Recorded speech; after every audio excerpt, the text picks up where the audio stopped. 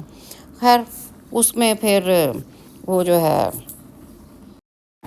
پھر دکھاتے ہیں جی کہ علی نواز اور راحم بات کر رہے ہوتے ہیں اور علی نواز کہتا ہے کہ جی باپ کی محبت پیچھے ہو گئی ہے اور بیوی کی محبت زیادہ آ گئی ہے آگے. جو میرے کہنے پر شاید تم نہ رکتے لیکن ایمن کے کہنے پہ تم رک گئے ہو کیونکہ راحم کہتا ہے نا کہ اب میں نے رہنا نہیں ہے اس گھر میں ایمن کو لے کے چلا جاؤں گا یہاں سے. لیکن ایمن اس کو منوا لیتی ہے. تو وہ کہتا ہے کہ نہیں آپ کی محبت جو ہے وہ میرے لیے جس جگہ پر ہے اس جگہ پہ کوئی اور نہیں ہو سکتی کسی کی بھی اہمیت یا حیثیت. تو ساتھ ہی وہ اس کو کمٹ کر لیتا ہے کہ جی جتنے بھی اس سارے انسیڈنٹ میں جو انوالو ہے میں ان کو آپ کے سامنے بے نقاب کروں گا کیونکہ اب تک صرف علی نواز ہی ہے جو ریالٹی نہیں جانتا. اب یہ دیکھیں یہ ایلیٹ کلاس دکھائی جا رہی ہے نا تو اب اس کے بھی اپنے مینرز ہوتے ہیں. اب جیسے ہی عافیہ بیگم ناراض ہے تو علی نواز جو ہے نا اس کے لیے ٹرالی لے کے آتے ہیں کہ تم کچھ کھا لو تم بھوکی ہو. وہ کہتی ہے میں بھوکی تو ہوں لیکن میں ناراض ہوں کیونکہ راحم نے اتنا کچھ مجھے کہا اور آپ نے کچھ کہا نہیں. تو وہ کہتا ہے علی نواز کہتا ہے کہ نا مجھے لگتا ہے زلفی کر رہا ہے یہ سب کچھ. ایک وہ اس کو خام خواہ مورد الزام ٹھہرائے رکھتے ہیں اسے ہی بلیم کرتے رہتے ہیں کہ میر ذوالفقار کر رہا سارا کچھ. اب عافیہ بیگم کہتی ہے نہیں وہ نہیں کر رہا یہ ایمن کر رہی ہے. تو علی نواز جو ہے وہ کہتا ہے کہ جی ایمن تو بڑی انوسینٹ ہے. لو بھلا اب عافیہ بیگم یہ سنتی رہے گی کہ ایمن انوسینٹ ہے وہ تو سارا بلیم ہی ایمن کو کر رہی ہے. تو علی نواز کہتا ہے کہ نہیں تمہاری میں ہر بات مان سکتا ہوں لیکن ایمن کو جو تم بلیم کر رہی ہو وہ میں نہیں مان سکتا. اچھا پھر جناب وہ کہتا ہے کہ ٹھیک ہے جو بھی انسیڈنٹ ہوا ہے وہ راحم نے کہا ہے کہ میں اس کے پروف دوں گا تو وہ جب پروف لے آئے گا تو بات کر لیں گے. تو یہی ایک پوائنٹ تھا کہ جس وقت علی نواز جو ہے وہ بھی سرپرائز ہو جاتا ہے. لیکن اس ساری کے بیچ میں ایک چیز جو نوٹس کرنے والی تھی وہ یہ کہ علی نواز کی وہ جو پرنٹڈ شرٹ ہے نا پتوں والی وہ پھر اس نے ویئر کر لیا. اب بندہ پوچھے کہ راحم جو ہے اس کو گولی لگی تھی اور ابھی 100% ریکوری نہیں ہوئی اس کی تو اس کو کیا ضرورت پڑی تھی ٹریڈ مل پر جو ہے نا وہ رننگ کرنے کی. وہ اٹھ کے ٹریڈ مل پہ چڑھ گیا ہے کہ نہیں بیوقوفی. پھر دیکھتا ہے کہ جی اس کو فیل ہوتا ہے اور وہ دیکھتا ہے کہ اس کو بلیڈنگ ہو رہی ہے شروع. تو پھر وہ روم میں آ جاتا ہے اور ایمن اس کی بینڈیج کرتی ہے اور رومانس پھر سٹارٹ ہو جاتا ہے. اب جناب وہ اس کو کہتا ہے ایمن سے راحم کہ جی چلو تمہارے پیرنٹس کے گھر چلتے ہیں کیونکہ اس نے بیسیکلی تو سارا اس کا کروا لیا ہے نا یو ایس میں ٹریٹمنٹ کے لیے ارینجمنٹ. تو اس نے وہ بتانے کے لیے جانا ہوتا ہے تو وہ ایمن سے کہتا ہے کہ چلو چلتے ہیں اچھا خاصے گفٹس وغیرہ لے کے جاتا ہے. تو وہاں پر جا کے بتاتا ہے کہ جی اس طرح سے سمر جو ہے اس کے ٹریٹمنٹ کے لیے اس نے یو ایس جانا. آخرکار دماد جو ہے نا دماد صاحب نے اپنے مقصد میں کامیاب ہو جاتا ہے وہاں پر اور وہ یہ کہہ ہی دیتا ہے کہ جی کسی نہ کسی کو تو ساتھ جانا چاہیے نا جب وہ ڈنر کر رہے ہوتے ہیں. تو راحم کوئی ویسے ہی تو نہیں ہے نا بیوقوف سا اچھا خاصا سمجھدار بندہ تو وہ اس کی بات سمجھ آتا ہے. تو وہ کہتا ہے کہ ٹھیک ہے میں نے اس کا بھی سوچا ہوا ہے تو آپ ساتھ جائیں گے. دماد صاحب بڑے خوش ہو جاتے ہیں اور ساتھ ہی پھر ایک اور فرمائش ان کی آ جاتی ہے کہ جب تک میں وہاں پہ رہوں گا تو پیچھے سے گھر اور میری وائف جو ہے اس کی ذمہ داری اور خرچہ. تو راحم کہتا ہے وہ سب کچھ ہو جائے گا. چلو جی بات ہی ختم. اب واپسی پہ ایمن راستے میں پیسے تو چپ رہتی ہے جب دکھاتے ہیں تو وہ گھر آتے ہیں اور اندر جانے سے پہلے جناب باہر ہی کھڑے ہو کے کتنے پیسے لگیں گے. وہ کہتا ہے کیوں نہیں مجھے پتہ ہونا چاہیے. جی وہ بتاتا ہے 2-2.5 کروڑ لگے گا، میں ساری زندگی بھی کرتی رہوں جاب تو میں یہ پیسے نہیں دے سکتی۔ او بھائی بس کر دو، تمہاری اتنی اگر ایگو ہے تو وہ مطلب تمہارا ہسبینڈ ہے اگر چلو وہ کر ہی رہا ہے یا کچھ بھی ہے، اب یہ بیچ میں اتنی ایگو اپنی شو کرنے والی تو کوئی بات تھی ہی نہیں جو وہ کر رہی تھی۔ خیر کہ جی وہ دوسرے دن اس کے ساتھ پھر وہ کہتا ہے چلو میرے ساتھ، کیونکہ بیسیکلی وہ ٹرسٹ نہیں کر رہا ہوتا کہ ایمن کو اپنے سے علیحدہ رکھے، تو اس لیے وہ ایمن کو کہتا ہے کہ چلو تم بھی تیار ہو ہوٹل چلتے ہیں۔ اب کمال ہے نا، یہ دیکھیں اس میں بالکل صحیح دکھا رہے ہیں۔ ایک ہمارا جو عبداللہ دیوداس تھا، ایک اس کا ہوٹل تھا، تو اس کا پتہ ہی نہیں چلتا تھا کہ وہ ہوٹل ہے، کوئی نہ آتا تھا نہ جاتا تھا نہ کوئی اور کام کرتے، تو 2-4 بندے جو تھے عشق مشقی میں لگے ہوئے تھے سب، وہاں تو کوئی ایسا سین ہی نہیں تھا۔ لیکن یہاں پہ دکھا رہے ہیں انوائرمنٹ جو ہے نا راحم کے ہوٹل کی، وہ پراپر ہوٹل پتہ چل رہا ہے کہ وہ ہوٹل ہے اور ہوٹل ہے، ہوٹل نہیں ہوٹل ہے، اور وہ جو ہے نا مطلب لوگوں کا آنا جانا بھی ہے، پیچھے دکھایا بھی جا رہا ہے سارا، تو وہ مطلب ایک سینس بن رہی ہے کہ واقعی یہ ہوٹل ہے۔ جیسے ہی راحم اپنے آتا ہے آفس میں، تو آگے اس کو جو ہے نا ویلکم اس کا جو ہوتا ہے وہ بھوکے پڑے ہوتے ہیں بہت سارے، تو وہ دیکھ کے بھی تو خوشی ہو رہے ہوتے ہیں کہ ایمن ایک میں سے کارڈ نکالتی ہے اور وہ اس پہ ہوتا ہے کہ معین کی طرف سے ہیں، تو وہ اسے وہ چپ کر کے کارڈ پکڑا دیتی ہے۔ اتنے میں جی ہوٹل کے 2 بندے آتے ہیں اور وہ آ کے کہتے ہیں کہ جی یہ تو ایک یہ ہماری طرف سے مینجمنٹ کی طرف سے ہے اور ایک ہمارا پرسنل ہے، بھوکے لے کے آتے ہیں، تو وہ کہتا ہے یہ باقی سارے پھینکوا دے باہر۔ چلو پانی پھیر گیا ساری بات پہ۔ اب ماہین دیکھ رہی ہوتی تو اس کا کتنا دل ٹوٹ جانا تھا نا یہ ساری بات دیکھ کے۔ خیر اچھا جی اب وہ بیٹھ جاتے ہیں، اتنے میں اس کو پتہ چلتا ہے اچھا جی کانفرنس روم میں جانا، عاتقہ آ جاتی ہے، عاتقہ اس کو بتاتی ہے۔ اچھا اب یہ سمجھ نہیں آئی آگے، تو چلو شیروز ہوتا ہے وہ ہیڈ کر رہا ہوتا ہے میٹنگ کو اور وہ پریزنٹیشن دے رہا ہوتا ہے، تو یہ انٹر ہوتا ہے اور وہ اس کو کہتا ہے، ایمن سے کہتا ہے ہیو اے سیٹ، کہ جی تم بیٹھو، تو وہ بیٹھتی نہیں ہے۔ وہ بتایا جاتا ہے کہ وہ اسٹیئرس جو ہے نا وہ اتر رہی ہے اور کراس کرتی ہے ماہین اور ایمن ایک دوسرے کو۔ اب اس نے تو اس کو کہا تھا کہ تم بیٹھو، تو پھر یہ باہر کدھر چلی گئی، یہ اپنے خیالوں میں وہ باہر نکل جاتی ہے۔ لگتا ہے اس کا نا ابھی بھی مینٹل لیول صحیح نہیں ہوا، کوئی عجیب سی ٹرانس میں ہے ابھی تک۔ اچھا وہ دونوں ایک دوسرے کو کراس کرتی ہیں اور شیروز ہمارا جو ہے نا وہ اچھی خاصی کھڑے ہو کے پریزنٹیشن دے رہا ہوتا ہے، وہ بیٹھ کے پریزنٹیشن دینی شروع کر دیتا۔ اب قسمت کا ہمارا شیروز جو ہے نا وہ شو میں آ کے نا اور اوبیڈینٹ بننے کے چکر میں وہ راحم کو کہہ دیتا ہے کہ بھائی آپ کی لیڈرشپ میں بھی کچھ سیکھنا چاہتا ہوں، تو راحم وہیں پہ اسے ایک قسم کی شٹ اپ کال دیتا ہے کہ تم نے میرے لیڈرشپ کے بغیر ہی بہت بڑے بڑے کام کر لیے، اب تم نے اور کیا سیکھنا میرے سے۔ خیر اچھا جی اب وہ میٹنگ تو پھر پتہ نہیں ختم ہی ہوگی، آگے تو چلی نہیں، تو دکھاتے ہیں کہ جی وہ بیٹھے ہوئے ہیں۔ اچھا اب وہ جو کراس ہوا تھا نا ایمن کا اور ماہین کا، تو پھر ایمن پتہ نہیں کدھر چلی گئی، ماہین اس ٹائم پہ پھر واپس پہنچتی ہے، بلکہ اس کو فون آتا ہے کہ جی تم جو نا، عاتقہ فون کرتی ہے کہ ماہین آپ سے ملنے کے لیے آ رہی ہے روم میں، اور میں نے اسے بہت روکا ہے تو وہ نہیں روکی، ماہین آ جاتی ہے۔ اب ایمن نے تو کراس کیا تھا جیسے میں پہلے کہہ رہی ہوں اسٹیئرس پر، ماہین اور ایمن نے ایک دوسرے کو، تو ایمن کہاں سے پھر آفس میں آ کے بیٹھ گئی، وہ جی بھی گھومن گیری ہے ان کی۔ اچھا پھر نا وہ بیٹھے ہوتے ہیں تو ماہین آ جاتی ہے اور وہ کہتی ہے میں اکیلے میں بات کرنا چاہتی ہوں، تو وہ کہتا ہے کہ نہیں۔ خیر ایمن نے سینسیبلٹی شو کرتے ہوئے اس نے کہا ٹھیک ہے میں چلی جاتی ہوں۔ اب ایمن کا گیٹ اپ دیکھ کے ایسے لگتا ہے کوئی ایلیٹ کلاس کی پارٹی میں آئی ہوئی ہے یہ، مطلب یہ تو سمجھ ہی نہیں آتی کہ یہ ہوٹل میں گئی ہے۔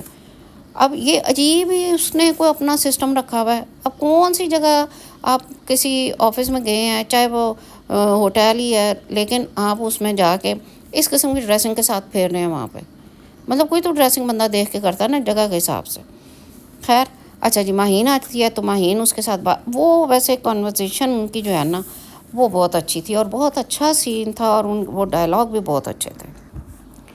اب یہ دیکھیں نا، یہ ماہین اور راحم آپس میں جو کنورسیشن کر رہے ہیں، یہ ہے پڑھے لکھے لوگ، تو تو یہ پڑھی لکھی لڑائی ہو رہی ہے، پڑھی لکھی جو ہے نا وہ ڈبیٹ ہو رہی ہے.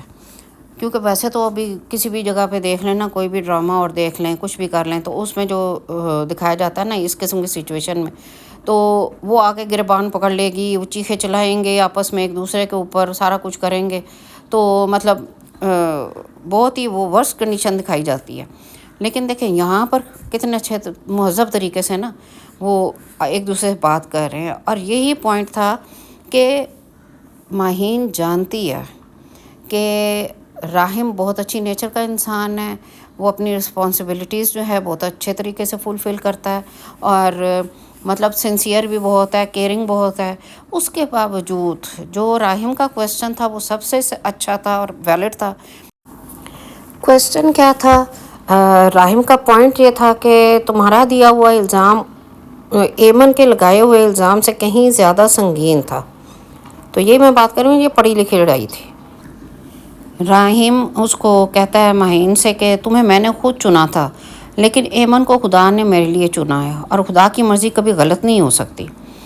اور کلاس کی بےزتی کرتا ہے. دروازہ کھلا اور ماہین باہر.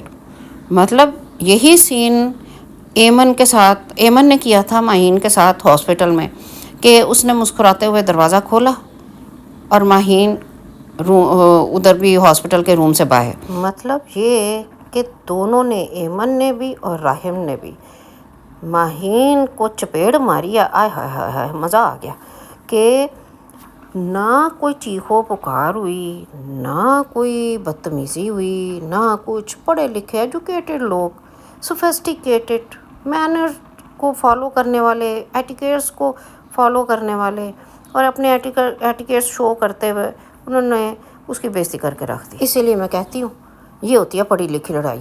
کچھ سیکھنا چاہیے ساروں کو. اس طرح کی پڑھی لکھی لڑائی جو ہے نا وہی اچھی لگتی ہے.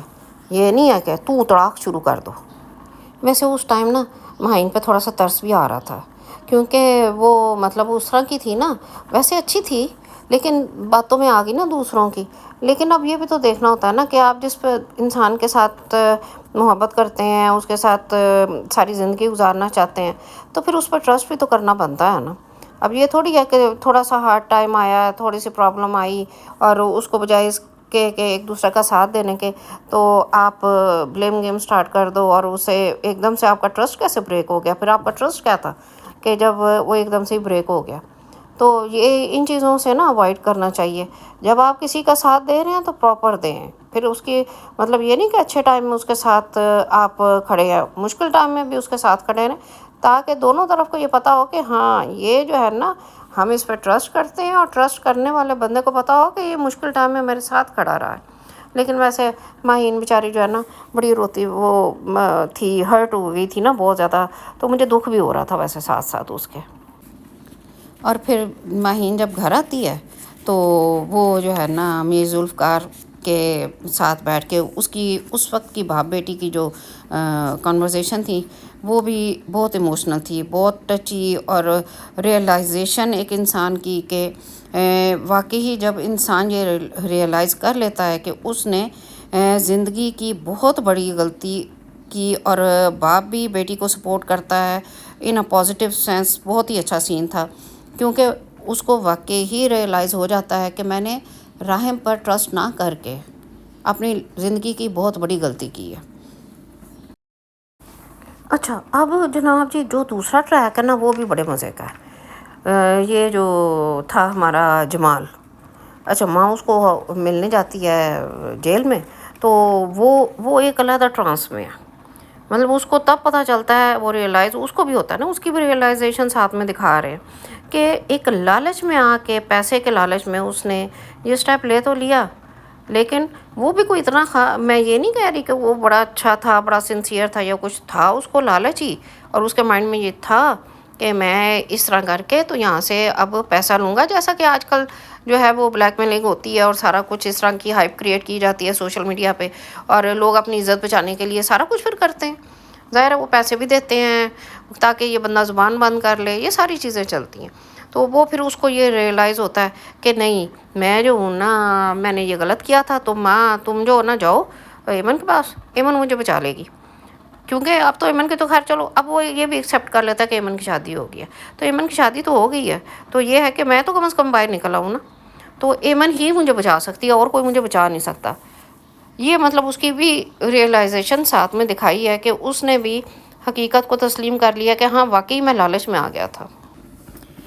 اور دوسری طرف دیکھا جائے تو بھائی ایک بات تو کہنی پڑے گی، کچھ بھی ہے ہمارا جو سونو ڈینجر ہے نا، آئی مین شیروز، نیگیٹو ایکٹنگ یا ولن کی ایکٹنگ کہہ لیں بہت زبردست کر رہا ہے.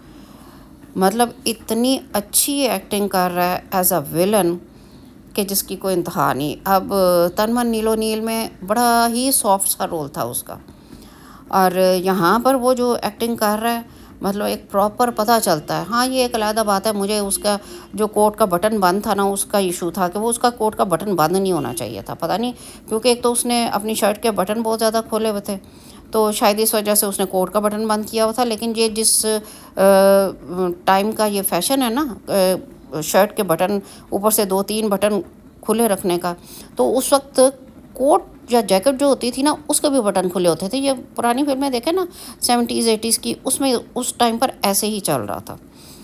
اینی ویز اچھا، اب ہمارا جو سونو ڈینجر ہے آئی مین شیروز جو ہے، اس کو تو کوئی کام ہی نہیں ہے نا سوائے اس بات کے کہ وہ چلتے پھرتے ایمن کو جو ہے نا وہ ٹیز کرتا رہے، اور اس کو مطلب اس کے اندر ایک ڈر ایک خوف پیدا کرتا رہے، اس کو ہراس کرتا رہے کہ میں راہم کو مار دوں گا. اور وہ بھی اسی کو بیوقوف ہے کہ مطلب اب تک اس نے بتایا ہی نہیں ہے راہم کو. بھائی جب اس نے ہر طرح کی شورٹی تمہیں دے تو دی ہے کہ وہ تمہاری کیئر کر رہا ہے، تمہیں اپنا مطلب اس نے فلی کانفیڈنس دے رہا ہے کہ میں تمہارے ساتھ ہوں، کوئی تمہارے تک پہنچ نہیں سکتا، کوئی ایسی بات ہے تو مجھے بتاؤ. اللہ کی بندی بتا ہی نہیں رہی. وہ بھائی تو بتا دے اس کو کہ یہ بات ہے، اس نے یہ میرے ساتھ کیا ہے یا اس طرح سے مجھے ہراس کر رہا ہے. تو یہ پتہ نہیں کہاں گمن گھیری میں لگی ہوئی ہے، کو پتہ ہی نہیں ہے بیوقوف کو کہ جی میں نے یہ اپنے ہسبینڈ کو بات بتانی ہے. ہاں اس کے ساتھ باقاعدہ وہ کر رہی ہے کہ عورت جب انتقام لینے پہ آتی ہے تو سب حدیں پار کر دیتی ہے. چلتا پھرتا ثبوت ہوں میں تمہارے خلاف. جب ڈرنے والا ڈرانے پہ آ جائے تو اس کی آنکھوں میں آنسو نہیں خون اتر آتا ہے. اللہ، اب یہ جو اتنے بڑے بڑے ڈائلاگ تم شیروز کے ساتھ بول رہی ہو، تو تم راہم کو کیوں نہیں بتا رہی بھائی کہ وہ تمہیں ہراس کر رہا ہے، پرابلم یہ ہے، مجھے سب کچھ یاد آ گیا ہے. جبکہ جب آتی ہے ایمن راہم کے ساتھ ہوٹل میں تو اس کو پراپر یاد آ جاتا ہے کہ جی یہ ہے. اور اس سے پہلی جو پریویس جو ایپیسوڈ تھی اس میں بھی جس طرح سے شیروز اس کو ہراس کرتا ہے، اس کے منہ پہ ہاتھ رکھ کے اس کو گھسیٹ کے لے کے جا رہا ہوتا ہے، اس کو سب یاد آ جاتا ہے کہ یہی سین میرے ساتھ پہلے بھی ہو چکا ہے. اور لیکن وہ اس کے ڈرانے پر وہ ڈر بھی جاتی ہے. لیکن تو وہ ڈر بڑی جلدی جاتی ہے نا، یہ تو مجھے اس کی سمجھ ہی نہیں آتی ایمن بی بی کی کہ یہ ڈر کیوں جاتی ہے اس طرح. بھائی جب ایک ہسبینڈ تمہارا تمہیں فلی سپورٹ کر رہا ہے، فلی کانفیڈنٹ ہے وہ کہ وہ تمہیں کانفیڈنس دے رہا ہے کہ وہ تمہارے ساتھ ہے، کہیں بھی تمہیں اکیلا نہیں چھوڑے گا، ہر ایک کے سامنے کھڑا ہو جائے گا. اب جیسے وہ دکھا بھی رہے ہیں کہ جو نیکسٹ ایپیسوڈ کا پرومو ہے اس میں کہ وہ کہہ رہا ہے کہ میں تمہارے اور ان لوگوں کے درمیان میں دیوار بن کے کھڑا ہوں. بھئی تمہیں اور کیا چاہیے، اور کون سی شورٹی تمہیں چاہیے، تم کیوں نہیں اس کو بتا رہی ہو. اب یہ خواہ میں اس چیز کو ڈریگ کر رہے ہیں اور بات کچھ بھی نہیں ہے.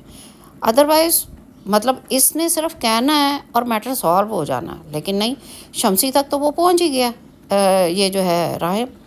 اب وہ دیکھو وہ سونو ڈینجر ہمارا یہ شیروز جو ہے وہ آ کے پھر ماں کو بتا رہا ہے کہ جی آپ نے کام ہی صحیح نہیں کیا، آپ کا جو بندے تھے وہ صحیح نہیں تھے، وہ شمسی نے اس کو مارا ہی نہیں، مجھے یہاں سے جانا ہی نہیں چاہیے تھا، وہ میں ہوتا اگر راہم نہ ہوتا. اچھا یہ اس کا تو یہ رونا ہی نہیں ختم ہو رہا. بھائی بس کر دو، تم بھی بچوں کی طرح یہ بات کر رہے ہو کہ جی یہ ہونا ہی نہیں چاہیے تھا راہم کو یہاں پر، راہم نہ ہوتا تو زیادہ پیار کرتے بابا مجھ سے. مطلب کیا بچوں والی باتیں ہیں. اور پھر حیرت ہے بھائی ماں تمہیں ہر طرح سے سپورٹ کر رہی ہے، ہر طرح کا وہ مطلب انلیگل کام وہ تمہارے لیے کر رہی ہے، اس کے باوجود وہ ماں کو کہہ رہا ہے کہ آپ کا ہونا یا نہ ہونا میرے لیے ایک برابر ہے. لے بتا ذرا، اب ماں تمہارے لیے سارے انلیگل کام بھی کر رہی ہے، مطلب ایون تک کہ اس نے مرڈر اٹیمپٹ کروا دیا ہے، پھر بھی تو یہ کہہ رہا ہے کہ جی آپ کا ہونا نہ ہونا میرے لیے ایک برابر ہے، مجھے کوئی فائدہ نہیں ہے آپ کے ہونے کا، اور آپ کے نہ ہونے کا بھی کوئی فائدہ نہیں ہے۔ مطلب کس قسم کا یہ انسان ہے کہ اس کو یہ پتہ ہی نہیں ہے کہ کون اس کے ساتھ سنسیئر ہے کون نہیں ہے۔ ایک وہ بچوں والی ضد اس نے پکڑی ہوئی ہے، وہ جی میں اکیلا ہوتا تو سارا پیار مجھے ہی ملتا۔ وہ یہ کون سے زمانے کی باتیں ہیں جو یہ ڈائلاگ جو ہیں یہ آج سے کوئی 50 سال پہلے بولے جاتے تھے نا، تو وہ تب تو شاید ڈائجسٹ بھی ہو جاتے تھے لوگوں سے۔ اب یہ 2025 میں یہ بتایا جا رہا ہے کہ ایک گھر میں 2 بچے رہ رہے ہیں، بے شک ایک اڈاپٹیڈ ہے، تو دوسرا جو ہے نا وہ یہ کر رہا ہے بات کہ جی اگر میں اکیلا ہوتا تو مجھے جو ہے نا وہ زیادہ پیار ملتا۔ مطلب کس قدر انسٹیبل ہے انسان، یہ بندہ یہ پوچھے۔ اب یہ جو فیملی بتا رہے ہیں ایلیٹ کلاس سے ہے، تو ایلیٹ کلاس کے بچے تو میٹرک والے سسٹم میں ہوتے نہیں ہیں، وہ تو او اے لیول کرتے ہیں، تو وہ جو بچے او اے لیول کرتے ہیں نا وہ اس قسم کا ان کا مینٹل لیول ہی نہیں ہوتا کہ وہ ان باتوں میں چلے جائیں۔ ان کی تھنکنگ ہی کچھ اور ہوتی ہے، اور یہ گلی محلے والی تھنکنگ نہیں ہوتی جو مطلب یہ شروز کی ہے۔ اور پھر نیکسٹ پرومو جو دکھا رہے ہیں نیکسٹ ایپیسوڈ کا، کہ وہ اپنے باپ سے جا کے کہتا ہے علی نواز سے، یہ سونو ڈینجر آئی مین ہمارا شروز، کہ جی مجھے پراپرٹی میں یا مجھے بزنس میں میرا شیئر دے دیں۔ تو مطلب میں نے بتایا نا جیسے کہ پہلے تو اس ڈرامے میں کوئی سسپینس تو ہوتا ہی ہے نا کہ ہمیں انتظار ہو کہ نیکسٹ ایپیسوڈ میں کیا ہوگا۔ یہاں اب ہمیں یہ بھی پتہ ہے کہ نیکسٹ ایپیسوڈ جو ہے اس میں ہماری عافیہ بیگم جو ہے وہ ایمن کو تھریٹ کر رہی ہیں، اور ایمن عافیہ کو تھریٹ کر رہی ہے۔ وہ اسے بتا رہی ہے کہ جی تم اتنے چھوٹے گھر سے ہو اور میں تمہیں اٹھا کے لے کے آئی تھی، مجھے نہیں پتا تھا کہ تم اتنی شارپ نکلو گی، اتنی تم چلاک ہو۔ اور وہ کہتی ہے کہ آپ این جی اوز چلاتی ہیں اور آپ یہ کچھ کر رہی ہیں۔ مطلب یہ آلریڈی ہمیں پتہ ہے کہ جی ان کی کانورسیشن کیا ہوگی، لیکن اس ڈرامے میں نا یہ پتہ ہی نہیں ہوتا کہ کوئی سسپینس بھی ہے۔ اس میں یہ پتہ ہوتا ہے آلریڈی کہ بات کدھر جائے گی۔ ہاں ایک سسپینس ضرور ہے، وہ ماموں فاروق پھر نہیں آیا، اب وہ پتہ نہیں ماموں فاروق کدھر چلا گیا۔ یہ سسپینس انہوں نے ضرور رکھا ہوا کہ ماموں فاروق کدھر گیا۔ خیر جی میں تو صرف یہ سوچ کے دیکھ رہی ہوں کہ چلو کوئی نہیں، خیر ہے ڈرامہ، تو ڈرامے میں بہت کچھ ہوتا ہے، ایگزیجریٹ تو کرتے ہی ہے نا، تو کوئی نہیں، دیکھتے ہیں آگے یہ گھومن گری کدھر جاتی ہے کدھر نہیں جاتی۔ چلیں جی بس یہی آج اس کا خلاصہ تھا، میرا پوائنٹ آف ویو تھا، اور یہی ریویو میں نے دیا۔ آپ 100% ڈس ایگری کر سکتے ہیں میرے پوائنٹ آف ویو سے، اور آپ کامنٹ باکس میں اپنی رائے ضرور دیجیے گا۔ تو ملتے ہیں نیکسٹ ویڈیو میں کسی نیکسٹ ایپیسوڈ کے ساتھ، کسی نیکسٹ ڈرامے کے ساتھ، اس کا ریویو کریں گے اور اوپینین دیں گے اپنا کہ ہم نے اس کو کس طرح ڈرامے کو دیکھا ہے یا انڈرسٹینڈ کیا ہے۔ اور تب تک آپ مجھے اجازت دیں۔ Till then take care and keep smiling.